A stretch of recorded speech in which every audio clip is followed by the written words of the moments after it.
那我问你啊，你们这个拥抱疗法是不是应该在校园之内进行的？嗯，那你们为什么回到小区了，还搂搂抱抱的？就是那你们回了屋子再搂搂抱抱，那成啥了？我那不是心情不好吗？他就抱我一下。你为什么心情不好啊？妈，你是不是就是不相信我呀？不是，这不是信不信的问题，英子。是宋倩阿姨说的对，方一凡。妈，你也不用说了，我看明白了，从头到尾你们就不相信我们俩，是吧？你非要把我们俩撮合在一块儿，是吧？行，我满足你们啊！从今天开始，我们在一起，我们牵手成功了，满意了吧？哎，师傅，对，哎，方一凡，你先分手。这个是你们逼我的。闹什么呀？你给我下来！方一凡，不一定，是不是不能说你了？谁说不让你们谈恋爱了？不是不让你们谈恋爱，是让你们现在不许谈恋爱。你们俩，你们上了大学，随便你们谈，你们想怎么谈怎么谈。不是，我是说上大学也不能。你这上了大学，你也不能跟方一凡谈恋爱。想都没想过跟他谈恋爱。这爱老乔，什么叫不能跟方一凡谈？现在不是宋倩，我的意思就是说啊，两个孩子上大学也不能耽误就是不让他们俩，我没有。你不一直说不能谈恋爱？我的意思就是大学不能谈恋爱。谈恋爱了，现在。方，现在根本就不能提这个事儿。你为什么要认为是方一凡的事儿？我是打一个不是，不管。我下来了啊！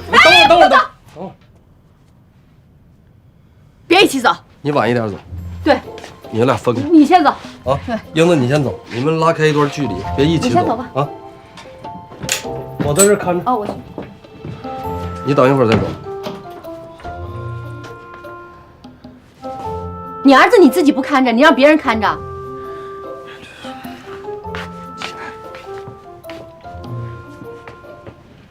你看谁呢？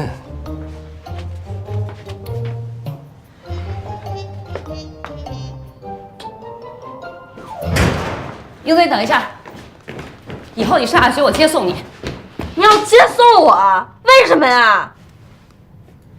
再不走迟到啊！去吧，去吧，去吧，去吧，走吧。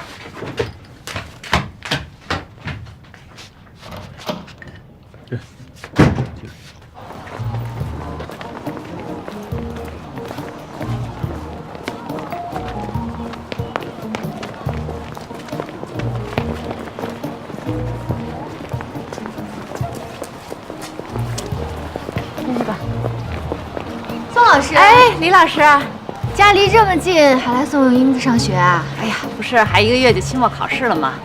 得盯紧点。哎，学校帮我照看一下啊。啊，您放心吧，宋老师。那您回吧。好好，谢谢啊。阿姨好。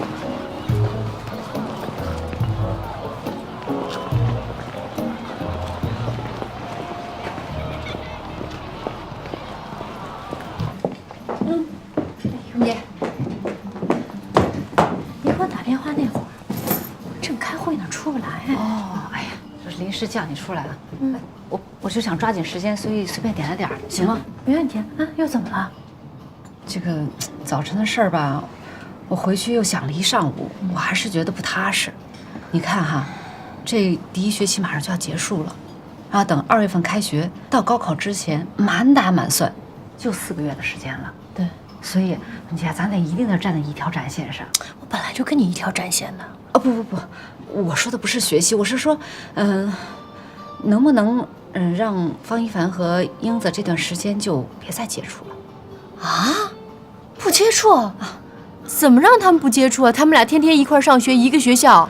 不是，宋倩，我觉得你太焦虑了。他们不是没谈恋爱吗？是，他们现在是没谈恋爱，但是你也得承认吧，他们谈恋爱的可能性是非常大的呀。哎，人家你想想看，他俩从小一起长大，平时打打闹闹，你早晨也看见了，随便推一把抱一下的，多随意啊。小时候是没事儿啊，可是他们现在已经长大了，身体也发育了，对不对？这再这么继续下去，这抱着抱着抱出感觉来，你不怕呀？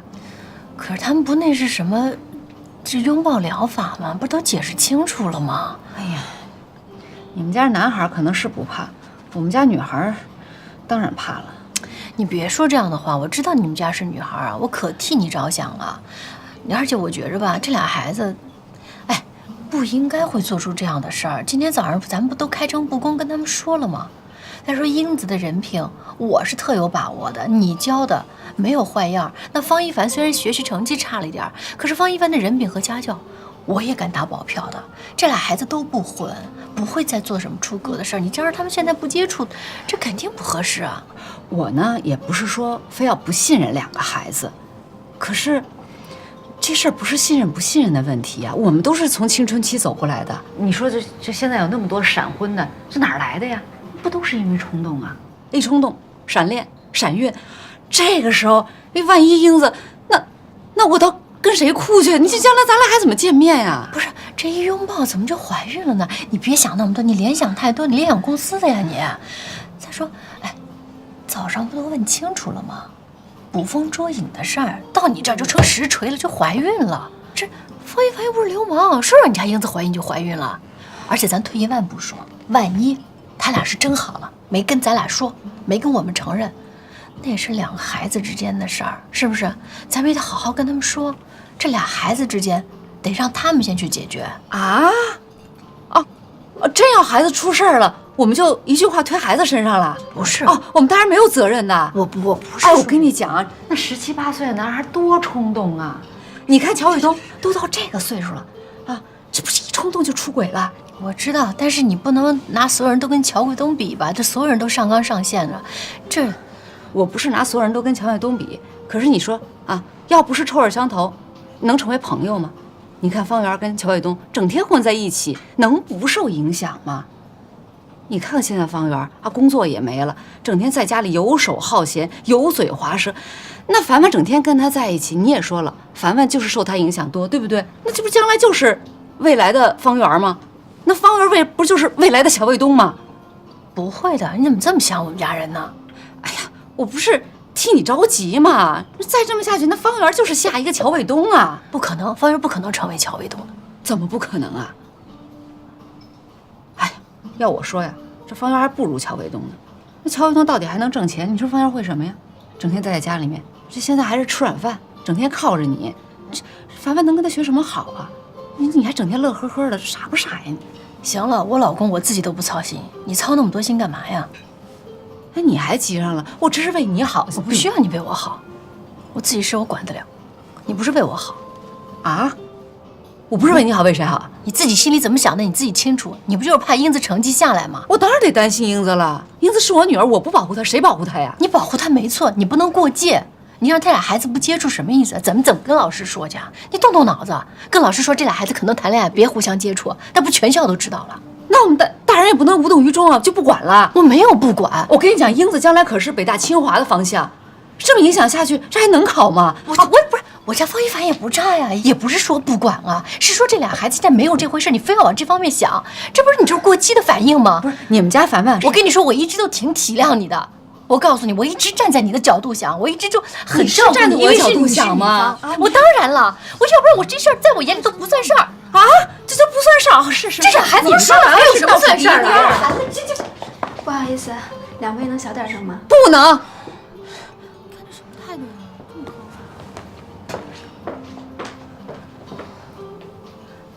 我今儿就不该过来。哎，什么情况？哎，这还没说完呢，你就走了？好心当成驴肝肺。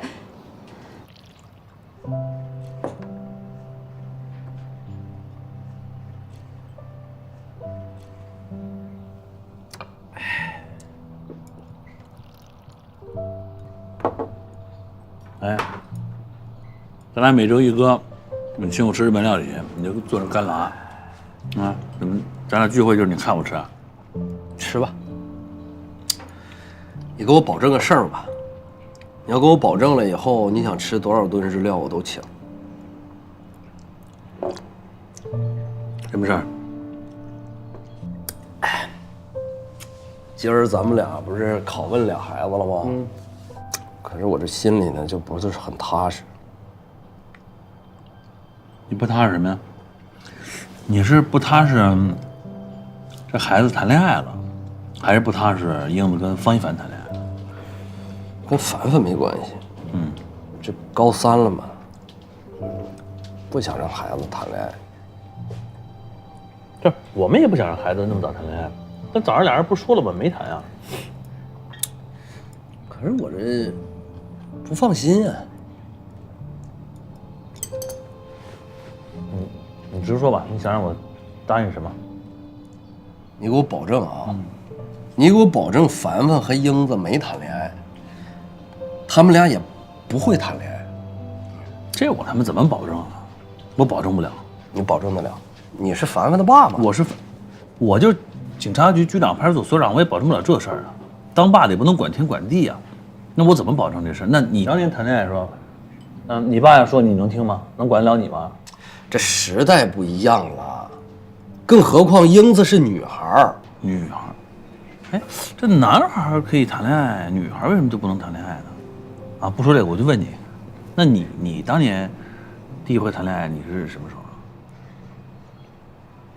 初中吗？你看，你初中，你这才叫早恋呢，你还说人家高中这不行，都高3了，那我就纳闷了啊，你初中就谈恋爱了，为什么你能够早恋，孩子就不行了？不是，咱们俩这么多年哥们儿了，你就不能站在我的角度考虑考虑吗？方圆，我考虑了呀，我站在你角度考虑了，但我也要站在方一凡、站在你我咱们男性角度考虑考虑，对不对？他到这岁数18岁了，他每天无鸡六兽想谈恋爱，这东西你也可以理解吧？我不理解，我是男人，可我更是英子的爸爸。你小点声，你小点声。我告诉你啊，凡凡跟谁谈恋爱都行，但就是不能跟英子。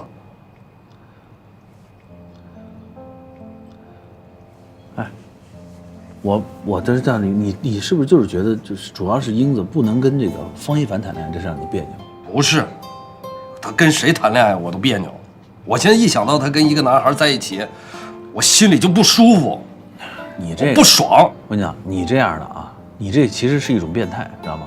我虽然没有女儿啊，我生了儿子，但我也接触不少像你这样的啊，有了女儿的，就产生一种很奇怪的想法。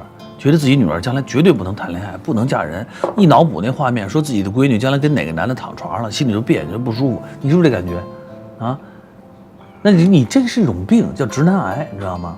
那你怎么你让英子永远都不谈恋爱，让英子永远在你身边当一老姑娘，你就觉得舒服，你就不别扭，你就爽。现在不能谈吧，至少高中不能谈吧。哎，早恋，你说啊，几岁算早恋啊？人到了青春期。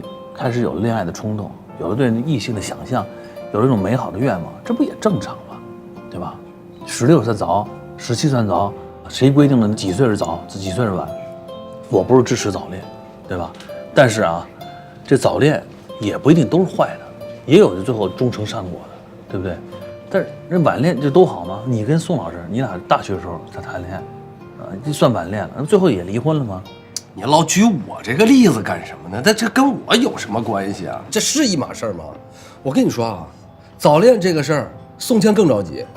将来这俩孩子真要是出了什么事儿，你信不信宋茜能上你们家拆房子呢？我信。今儿早上是宋老师来的时候，我看他就要拆房子来了。我们也反对，我们坚决反对方一凡谈恋爱。这高3了，多耽误学习啊！我跟这个童文杰达成统一啊。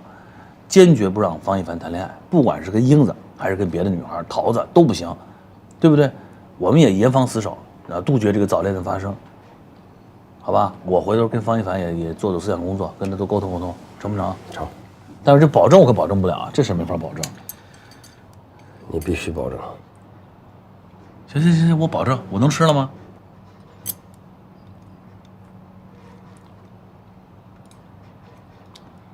再给你点点什么？你不吃，够了。你再给我点点什么？你还让我保证点别的事。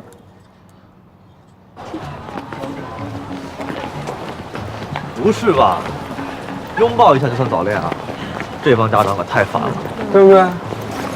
我就说你懂我，妈今天早上特意来校门口送我，你说至于吗？就抱一下怎么了？再说了，我找女朋友不可能找英子呀，我跟她在一起，我们成同性恋了。表哥。没那么严重，其实英子也挺好的。他觉得谁都不错，跟王一说话脸也好，跟桃子拥抱他也脸啊。你是不是觉得英子挺好？那你们俩在一起，我正好把我摘干净。哎，我也觉得乔英子还不错，虽然谈不上大美女吧，但是长得还挺有个性的。你要真喜欢她呀，也没什么不正常。家人，你起个意思？我没什么意思啊，我客观评价啊。喜欢就算了。哎，对，你觉得咱们年级谁好看？咱们年级，哎，真希望咱们快点考完，然后咱们俩可以来一个 girls night， 通宵玩游戏，多好呀！好，那我们就这么说定了啊。然后考试以后我们痛痛快快玩。哎，方豪，你走那么快干嘛呀？哎，你别叫他。怎么了？怎么了？你和他吵架了？哎，不是，别提了。昨天我们俩不是一块回家吗？我们在聊那个心理活动的事儿，就说到我爸妈离婚了，他就拥抱了我一下，结果正好被我妈给看见了。啊，这么巧啊？不是，你们在哪儿抱的呀？就电梯间那儿啊。现在我妈就非说我们俩早恋了，早上送晚上接的，我真的要疯了。不是，你妈这个想象力也太好了吧？你跟谁不好，就非得跟他呀，对吧？可不嘛，我眼光有那么差吗？我吐了，说谁不好，非说是他。不行，我得赶快把这面膜给擦好，不然我妈又说东说西的。是，可别让你妈又误会了。就是，你走快点。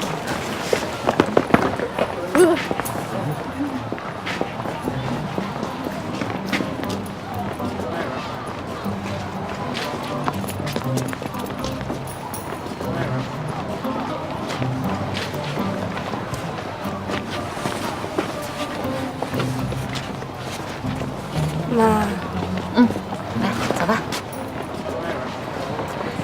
今天你想吃点什么啊？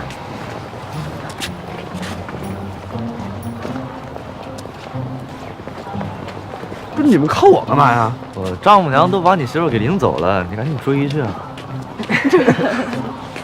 追什么追呀？走。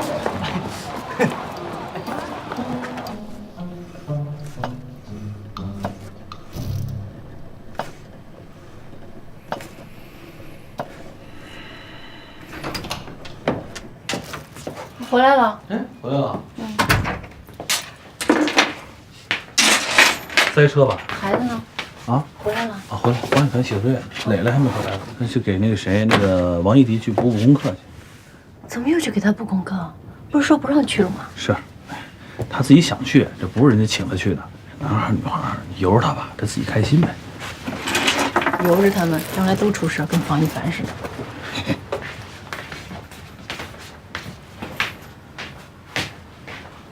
哎，对了，哎，我今儿下午啊去那个楼底下取信的时候碰上宋倩了，宋倩对我爱答不理的，一看就是为这孩子的事儿，还闹得挺不愉快。你说这事儿弄的，那么两家弄得这么不好，你说何必呢？他今天中午也找我了。啊？你说本来咱们不都说好了吗？都达成共识了。今天上我们公司去找我去了，中午说是跟我吃个饭，意思就是说希望我们不要让方一凡跟乔英子接触，杜绝接触。你说这不是没事儿吗？是不是？要有事儿，我们会采取主动措施，会让他们隔离的。这弄得这样。那个中午的时候啊，乔爱东也找我去了。我们俩不是约着每周都吃顿饭喝个小酒吗？结果今儿中午成我的批斗大会了。这乔爱东呢就表了几次态，说要亲手杀了我。他说了，说我们是儿子，理解不了他有女儿的心情。怎么理解不了？虽然我们生的是儿子，但我自己是女孩过来的，当然能理解了。可是你不能，今天的意思就是说，方一凡就是一个臭流氓，怀疑凡凡的人品，怕他冲动。你怀疑凡凡的人品，就是怀疑我们的人品，这有什么好说的？这是好朋友应该说的话吗？是，你也别着急，消消气儿啊。宋倩肯定是比较着急这事儿啊。方圆啊，说实话，我够体谅他的了。我知道他着急，要不然咱们能从昨天晚上一直折腾到现在呀？是不是？我是不是一直姿态都已经挺低的了，挺哄着他的，就怕他生气。可是现在不是没事吗？你就不要再矫枉过正了。平时都是凡凡好，凡凡这个的，突然变成臭狗屎了。我们家方一凡。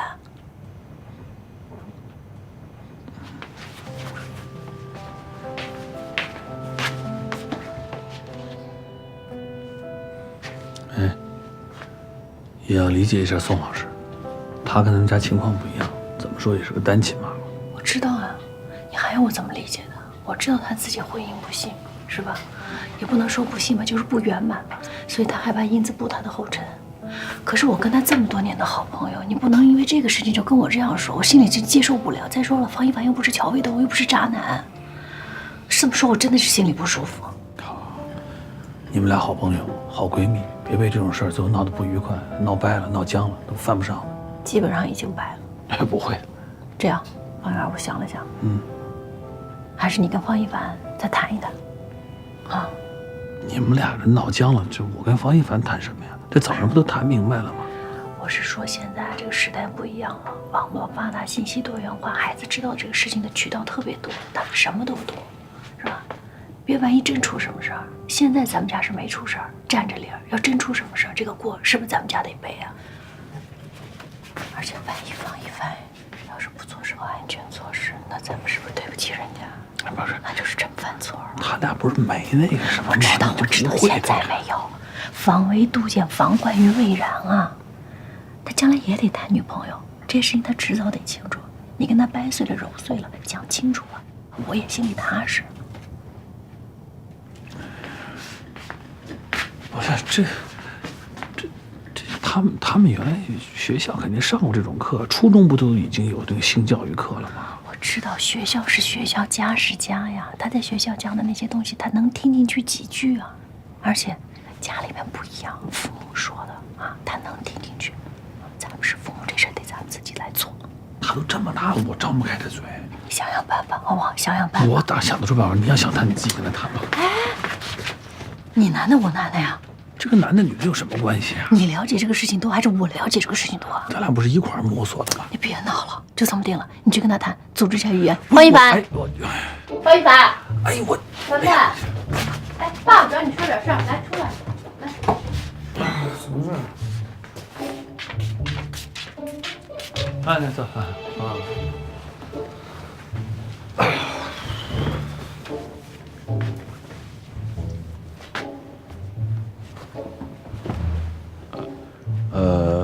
那个怎么了？没事。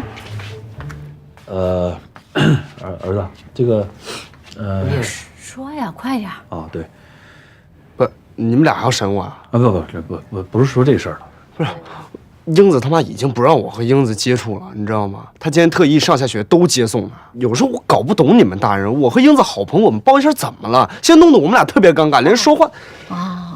你不着急哈，不是这个事情，这个事情已经结束了，我们知道跟你没关系哈，你没有什么错，妈妈也站你这头的，不说这个事情。这个呢，每一家有每一家不同的教育风格，你松琴阿姨呢本身对这个英子呢要求就比较严，比较在意，对吧？他们家又是女孩，你要能体谅她，所以咱不说这个事儿了，爸爸要跟你说别的事儿。妹妹，您说吧。那个对。这样啊，这个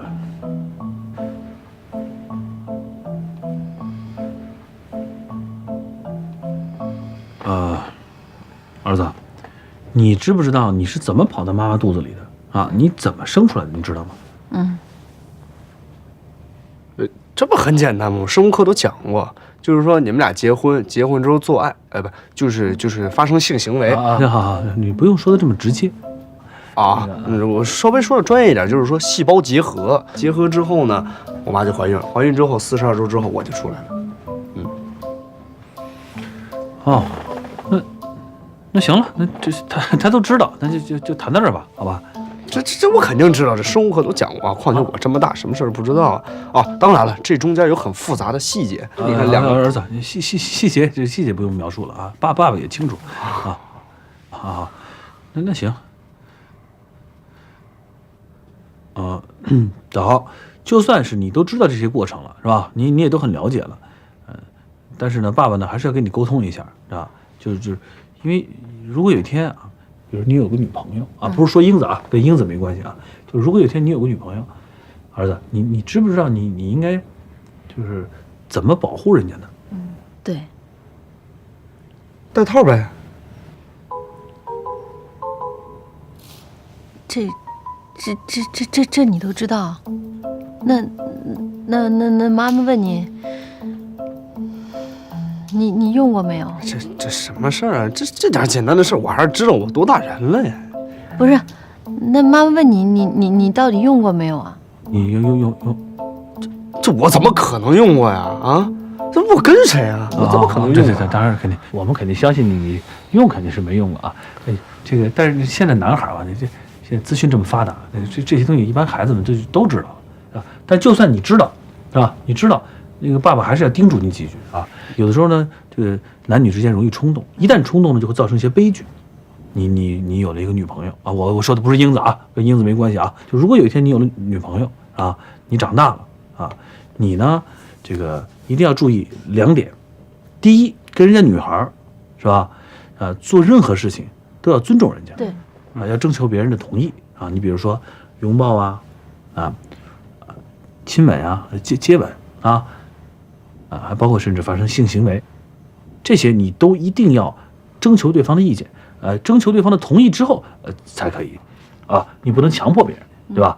第二就是如果真的你们有性行为啊，一定要做好保护措施。对，这个万一怀了孕，你对于你们俩，尤其对是女孩，是吧，会造成心理上不好的影响，将来造成一种伤害，知道吧？啊，记住没有？记住，你说的没有错，但是这些东西吧，离我都太远太早了，你跟我说。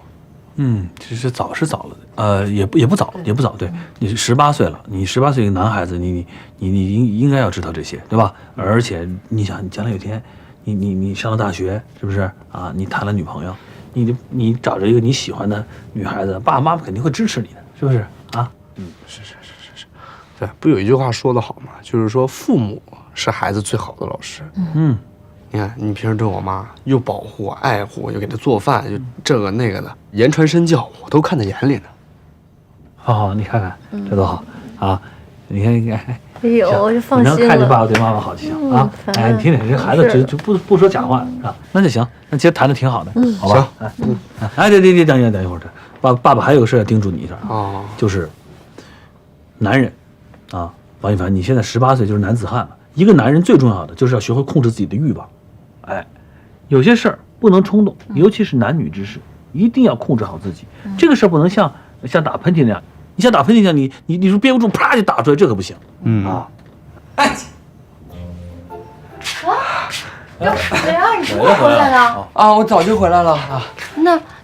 那我们说的你都听到了？啊，都听到了。哦，那你都听到什么了？我什么都听到了。不过表哥说的那个细胞结合有点不太准确，应该是男性的精子、女性的卵子相遇受精，然后受精卵沿着输卵管进入到子宫腔内，就是怀孕的整个过程。当然了，这个女性的怀孕啊和她的年龄有关系。行，我知道，你们知道就好啊，知道就好。那就赶紧洗漱，赶紧洗漱啊！我一会儿给你们热杯牛奶。知识面还挺丰富的。咱好面跟人聊这干嘛呀？比咱懂，啥都知道。我也挺长知识的，你是怎么知道的？你瞧你。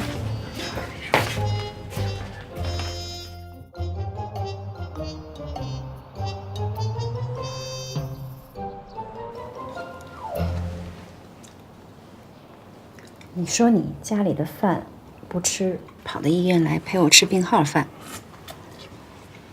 我不放心你，睡不着，4点多就醒了。你那么早出来，洋洋知道吗？我出来的时候啊，洋洋还没起呢。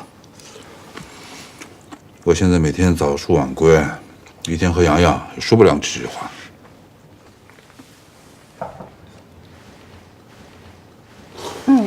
我来拿体温计。你今天气色看着不错，伤口还疼吗？不疼了。我看一下啊，36度8，没事了。刘女士，您明天可以出院了。一会儿啊，我给您张表，您就填一下就行了啊。你慢吃。好，谢谢啊。哎呀，总算能够出院了。昨天我回去的时候，杨还问我，说我妈什么时候回来？我说呀，她在南京的事还没办完呢，还要再待几天。我是不是还得给洋洋带点土特产啊？这事我来办吧。折腾这么一周，特别的想洋洋。哎呀，这马上出院了，马上去见他了。我这没事的时候躺在床上，我就翻来覆去的想，洋洋这个成绩一直都上不去，肯定是考不上的。哎，本来这关键时候，我们两个都应该好好的陪在他身边，结果我这倒生病了。哎，你也别着急啊。我认为呢，这个学习是个积累的过程。哎，我前几天给他看了我当年高考时候的学习心得和学习方法笔记，希望呢能给他一些帮助，慢慢来。哎，你说，要是忽然之间咱们家洋洋幡然醒悟了，发愤图强，那成绩一下就飙上去了，那该多好啊！不瞒你说，我也这么想。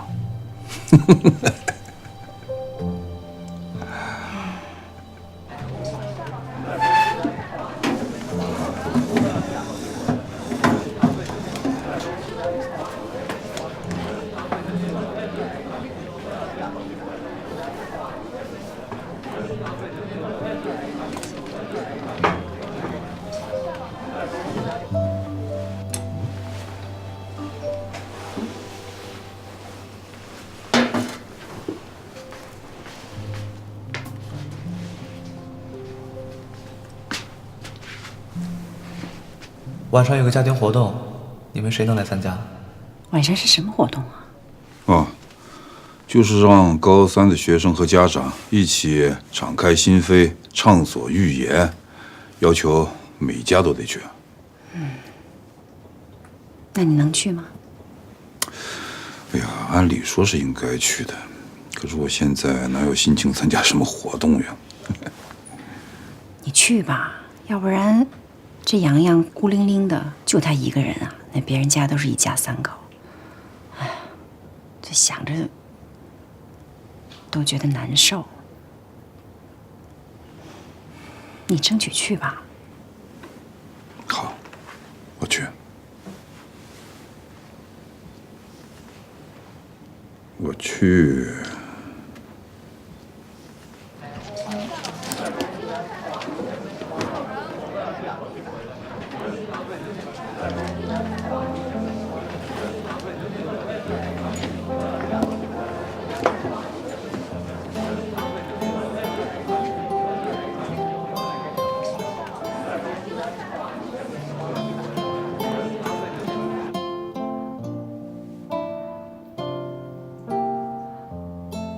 我觉得我爸妈有事儿瞒着我。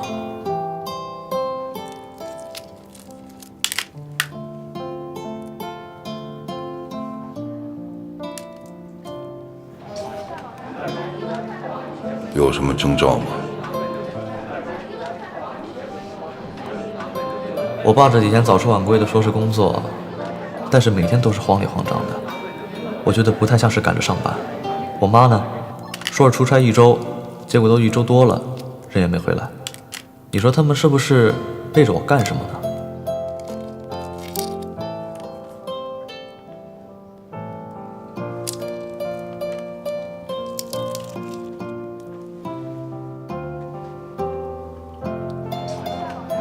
别多想，说不定就是忙呢。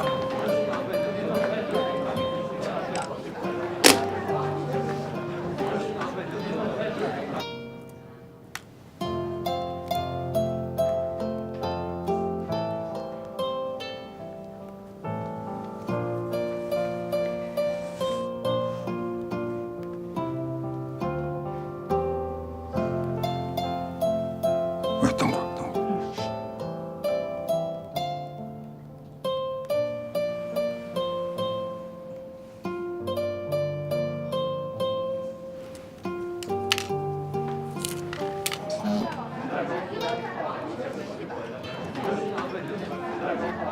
洋洋，下午的活动爸爸去。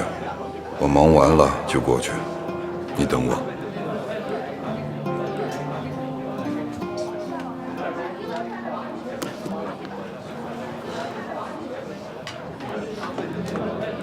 来，一会儿你们唱完会都想跟家长说。不知道。光头，你跟家里说什么了？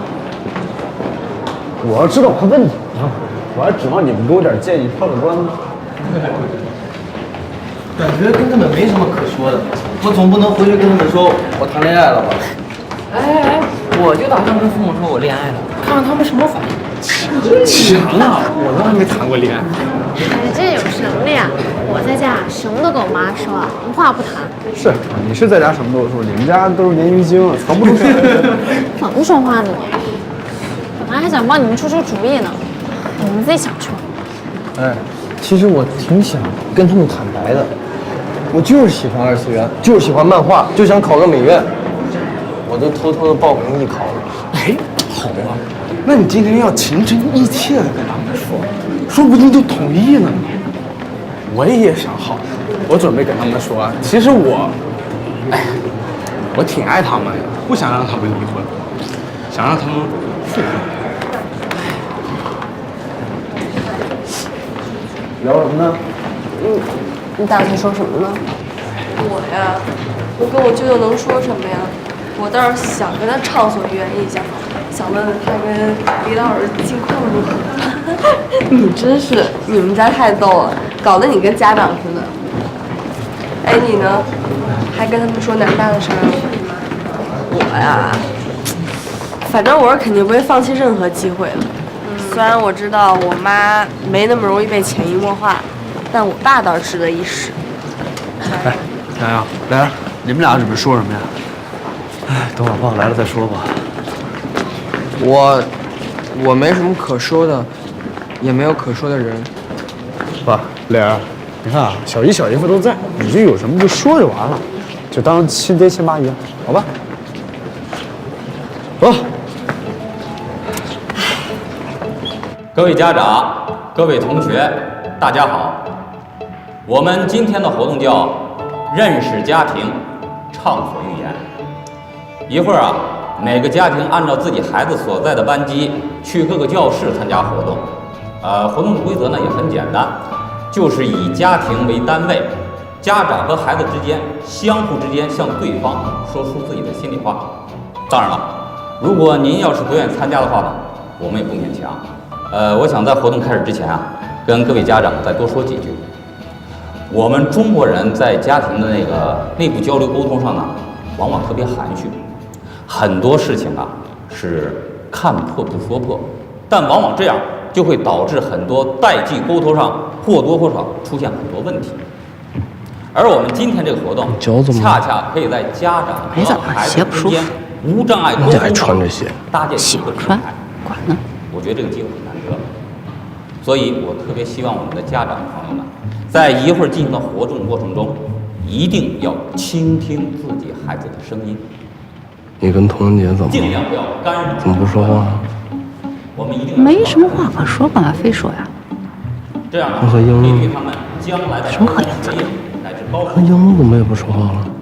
而我认为，哎，乔雨东，我叫你来是因为你跟我站在同一条战线上，不是你让你省我来的。更加表现出愿意倾听的感觉，我闭嘴。更加善于表达自己的主见之后，那对他将来完整的高三学业乃至高考都是有帮助的。对于孩子青春期这种心理活动变化向有益方向的发展，也会有极大的促进作用。所以，我特别希望各位家长能够全力配合这次活动。我们都知道，在家庭教育之中呢，倾听是很重要的一环。调查研究也发现，在沟通之中，行为比例最大的不是交谈，也不是说话，而是倾听。你看他叫让你上线，可以说，宋茜叫让你上线。首先是倾听的艺术，这对于家庭教育来说尤其如此。而我们中国式的亲子关系啊，就剩一双往往起的了，讲究的是我让给他沉默时间。行，很多你高风亮节事情不沟通，有品位。哎，觉得不好意思沟通，慢慢的也就变得无法至于吗？这话都不说一句。所以至于。要学会他干嘛不沟通，主动跟我说话？他不跟我说，我就跟他说。他不正好烦我们家方一凡吗？要倾听让凡凡离孩子影子远点，的真实想法，远点就远点。孩子也要倾听父母的真实态度，好好听讲。唯有这样，才能做好有效的沟通，消除误会，消除隔阂。家庭本来就是要……这女的可真是有意思啊，平常好的跟什么似的，为点破事说闹八斤闹心灵的港湾，真行。能够让孩子喜欢倾诉，你随意吧。喜欢回家，才是家庭教育成功的表现。好了，那我今天就讲到这里。那接下来呢，各位同学带着你们家长回到自己的班级，开展我们的主题活动。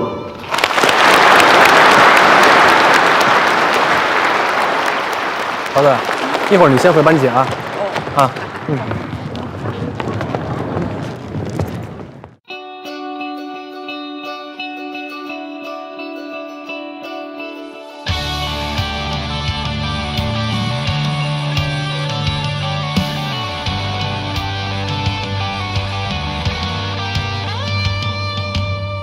从来不畏惧梦落空，命运之光照会我越走越勇，哪怕要从高处俯冲，坠落摇晃唤醒我的真容，乘风踏浪，哪怕昨日孤独迷茫，执着前方，